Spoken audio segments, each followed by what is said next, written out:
So the sort of things that you should be eating, a lot more vegetables, and it's the green vegetables that are really alkalizing. The spinach, the broccoli, tomatoes, avocados, probably the best food you can eat. Highly alkalizing, and it provides the brain with exactly the right sort of fats that it needs. We love avocados. They are delicious. Robert O. Young calls them God's butter because they are such a good food, so nutritious. Olive oil, as I say, you know, olive oil is a fantastic substance. Really healthy, really alkalizing, really providing the body with the right fats.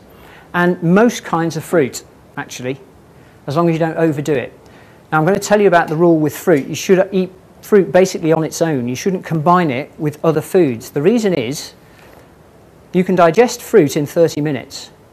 It takes you 3 hours to digest a portion of meat, for example. If you ingest meat and fruit at the same time, the fruit breaks down at the same rate as your meat, and you will get literally a sort of putrefying effect in your stomach. Not very pleasant, not very energizing, and very inefficient to the metabolic process. So not an efficient way of digesting.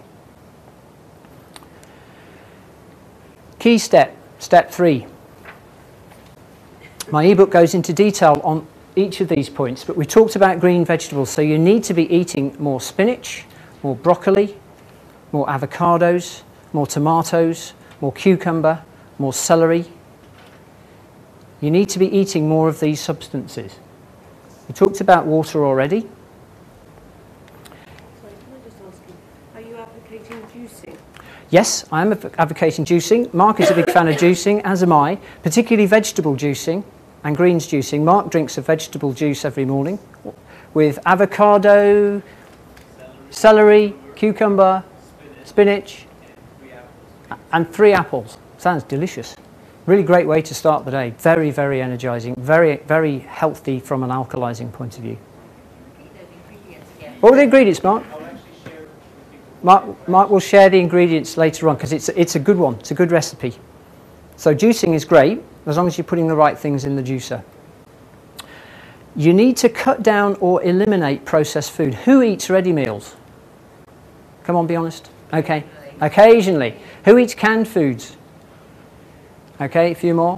What's your opinion on canned tomatoes? Better than nothing at all, but look very carefully at the ingredients. The issue with it is that they are dead as a dodo because they've been heated to a temperature which has killed pretty much everything that's useful in there. Now, having said that, it's still a lot better than, you know, eating a toxic substance, which is which is not a vegetable, something like a tinned meat or something like that. However, I would say if you can possibly use fresh tomatoes, what's to stop you just chopping up some fresh tomatoes and chucking those in the pan? You're actually getting a live food instead of a dead food. Remember Mark said that most of the foods we eat are dead? So there's no energy left in them because the energy's gone, it's dissipated, it's died. The animal died or the thing was heated to a point where there was nothing left of any value in terms of energy, calorific value for us to use. So what we're about here is energy. If you've got more energy, you don't need the fat.